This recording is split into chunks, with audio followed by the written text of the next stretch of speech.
Takeoff. The home point has been updated. Please check it on the map. Hello YouTube. So here we have a video I did recently. I went to the lake.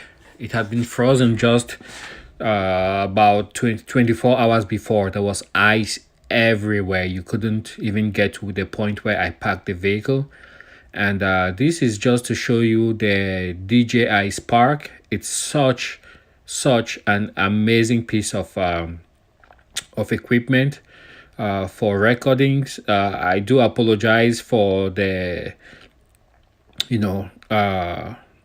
squirrely way things are moving on there, but I just thought I should share this video with you guys. And basically what you are seeing here is I went to the lake. I had the on-the-go cable, OTG cable, hooked up to my iPhone 10 Max, and the OTG cable hooks onto your iPhone 10 Max or your device, Android device, and then it goes to the remote controller. Reason I have it configured that way is because the remote controller has a more powerful transmitter. So you are connected to your DJI with Wi-Fi, so that way I can go further out, on the lake. That ice is melting, and I don't want my drone to lose its compass calibration or lose the GPS signal and then drop onto the ice. And I try to go out there and it's like 20-30 feet of water underneath the ice. So you need a very strong and reliable connection to do that. So this is just some general views of the area around the lake. Quality of the image is not the best. At the very top you will see in-flight GPS. It's green. It just kind of tells you like how strong your signal is. If you scroll on the right along that line at the very top of the screen, you will see a 0720, and it's sliding down towards the left, or it's sliding towards the left gradually. That tells you how much battery capacity you have on your drone. Going further up, you see the image like a drawing of a drone with GPS. That just tells you in what mode you are flying. So right now I'm getting my references in 3-dimensional space using the GPS signal. And next to that, you see it tells you how many satellites the drone is actually seeing right now. It's seeing 17, so it's it has a very strong signal. Next to that, you have the transmission. It tells you how strong your connection is, I believe. I'm not very sure about that, but the next one tells you what band of Wi-Fi you are using. I think here I was using 5.8 if I'm not mistaken. Is it 5.8, I believe, or 5.4, whatever?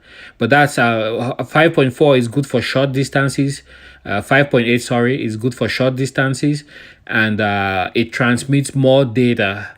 But if that channel was occupied, it probably could have jumped on 2.4, and 2.4 can go longer distances, but it's not very good with high volumes of data.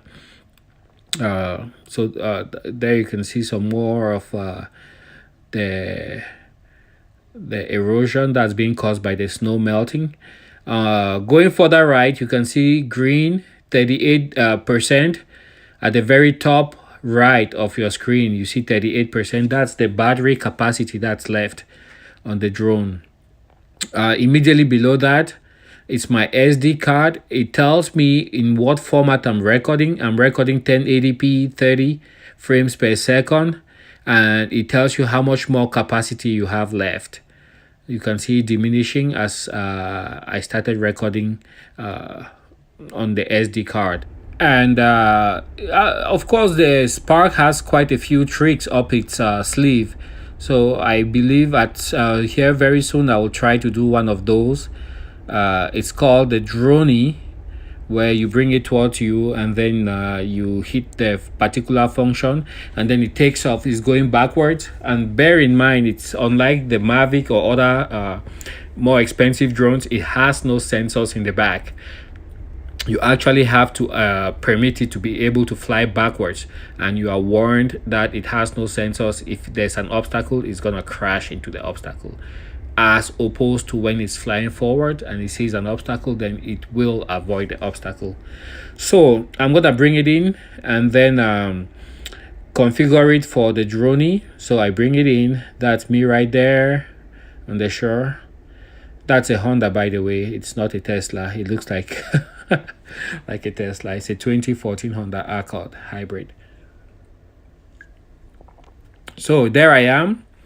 So you're gonna go to the left of your screen where you have that image, that drawing of a remote controller. You hit on it, choose the intelligent flight mode, accept everything there.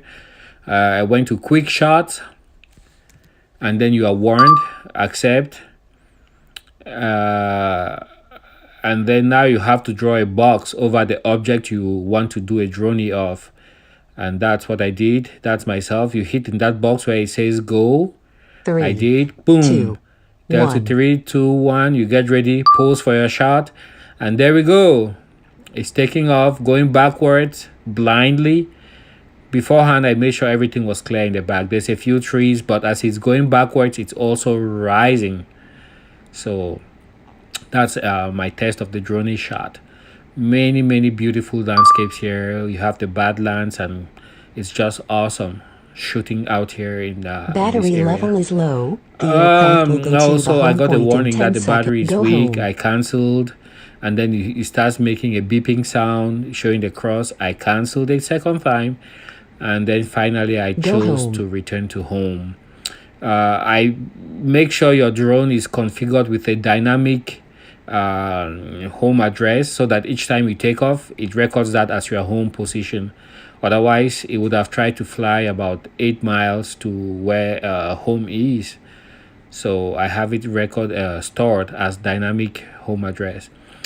So what it did here was it rose first, because I have return to home configured for 30 meters.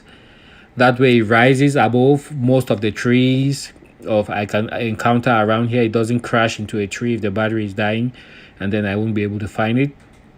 So it went to 30 meters, and then it slowly came, and it was directly above where it took off from, and now it's slowly descending. You can see the battery meter warning. It's no longer green. It's flashing on the top left of your screen. It will come to about 0.3 meters and just hover. It stays in a hover. From there, the battery can die and it will drop to the ground. It won't damage the drone. And yeah, it says asking me to land, and I say sure, go ahead. I slid the thing to the right. Critically low battery. It landed. Awesome DJ Mavic, DJ Spark. You have more videos coming soon. Thanks for watching. Make sure you subscribe. Bye.